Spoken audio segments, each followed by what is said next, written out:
ভারতীয় এবং বৈদেশিক আগ্রাসনের বিরুদ্ধে বাংলাদেশের সার্বভৌমত্বকে সমুন্নত রাখার পক্ষে জুলাই গণ অভ্যুত্থানের মধ্য দিয়ে আমরা শুধু আওয়ামী লীগকে দেশ থেকে বিতাড়িত করি নাই, বরং ভারতীয় যে এস্টাবলিশমেন্ট রয়েছে তার বিরুদ্ধে জনগণ রায় ঘোষণা করেছে।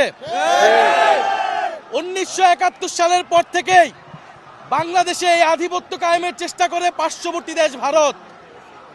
বাংলাদেশের রাজনৈতিক, অর্থনৈতিক, সাংস্কৃতিক সকল লড়াই এই আধিপত্যবাদের বিরুদ্ধে সংগঠিত হয়েছে।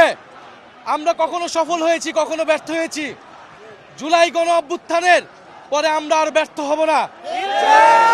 কিন্তু বন্ধুগণ, আমাদেরকে এটাও মনে রাখতে হবে, আমাদের এই লড়াইটা একটা গণতান্ত্রিক বাংলাদেশ বিনির্মাণের জন্য লড়াই।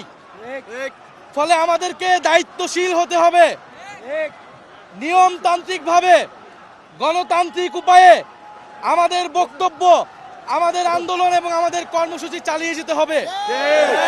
জুলাই গণ অভ্যুত্থানে এই শাহবাগের জায়গা থেকে আমরা আমাদের আন্দোলন শুরু করেছিলাম নিয়মতান্ত্রিকভাবে, শান্তিপূর্ণভাবে। কিন্তু আমরা এটাও বলেছিলাম আমরা শান্তিপূর্ণ উপায়ে আন্দোলন করব, কিন্তু যদি আমার গায়ে গুলি পড়ে, আমার ভাই আহত হয়, আমার বোন আহত হয়, তবে আমরা প্রতিরোধ গড়ে তুলব। আমরা তখন শান্তিপূর্ণভাবে বসে থাকবো না, আমরা লড়াই করব, আমরা প্রতিরোধ করব। আমরা সেই প্রতিরোধের ঘোষণা দিয়ে এসেছি। বাংলাদেশ এখন কার্যত একটা যুদ্ধ পরিস্থিতির মধ্য দিয়ে রয়েছে, যেখানে জুলাই গণ অভ্যুত্থানে অংশগ্রহণ করা প্রত্যেকটা ছাত্র, তরুণ এবং এই দেশকে ভালোবাসে এই সকল নাগরিকের জীবন বিপন্ন। কিন্তু আমরা বলেছি আমরা ঐক্যবদ্ধ হলে আমাদেরকে কেউ পরাজিত করতে পারবে না। ফলে আজকে রাতের জনগণের প্রতি আমাদের আহ্বান, আমরা সকলে ঐক্যবদ্ধ থাকব, আমরা সকলে আমাদের জায়গা থেকে দায়িত্বশীল হব। কারণ আমাদের ক্ষোভের ব্যবহার করে আমাদের আন্দোলনের ভিতরেও অনেক ধরনের স্যাবোটেজের পরিকল্পনা আছে।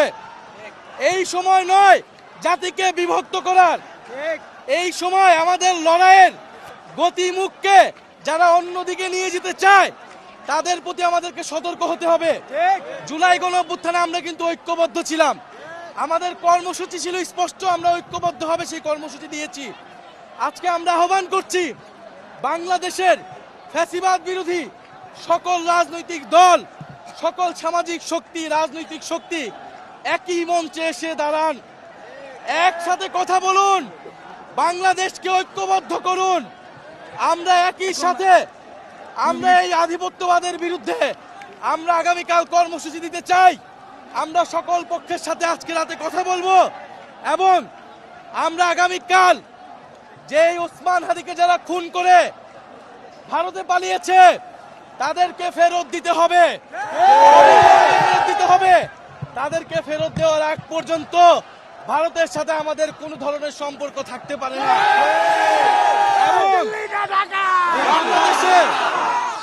বাংলাদেশে যেই গণহত্যাকারী বাংলাদেশে গণহত্যা করে, যে দিল্লিতে আশ্রয় প্রশ্রয় পেয়ে এই সকল ষড়যন্ত্র, সকল খুন, সকল যুদ্ধ পরিচালনা করছে, সেই শেখ হাসিনাকে ভারত সরকারকে ফেরত দিতে হবে অবিলম্বে। শেখ হাসিনা এবং জুলাইয়ের যত খুনি রয়েছে, শরীফ ওসমান হাদি যত খুনি রয়েছে, তাদেরকে ফেরত দিতে হবে।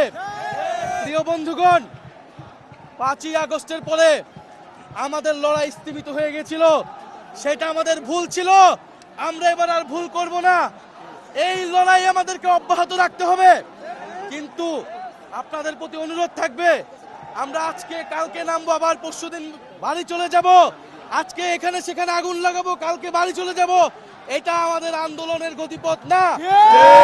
আমরা এই শাহবাগে আজকে এসেছি, শাহবাগে আমাদের আন্দোলন অব্যাহত থাকবে, আমাদের দাবি পূরণ না হওয়া পর্যন্ত আন্দোলন অব্যাহত থাকবে।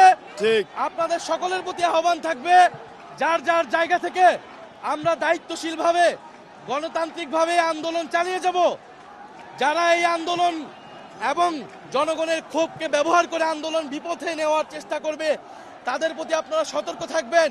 আমরা চাই একটা ঐক্যবদ্ধ জায়গা থেকে জুলাইয়ে যেভাবে আমরা ঐক্যবদ্ধ ছিলাম সেইভাবেই আন্দোলন পরিচালনা করতে এবং সারা দেশের মানুষের প্রতি আহ্বান থাকবে জুলাই গণ অভ্যুত্থানে আপনারা যে সকল স্পটে আন্দোলনে নেমে এসেছিলেন চট্টগ্রাম, রাজশাহী, বরিশাল, খুলনা, রংপুর এবং ঢাকা শহরের যাত্রাবাড়ি, উত্তরা সব জায়গায় অবস্থান কর্মসূচি গ্রহণ করুন। আমাদের আন্দোলন হবে শান্তিপূর্ণ এবং গণতান্ত্রিক এবং রাজনৈতিক দলের নেতাদেরকে বলবো আপনারা এবার মুখ লুকাবেন না।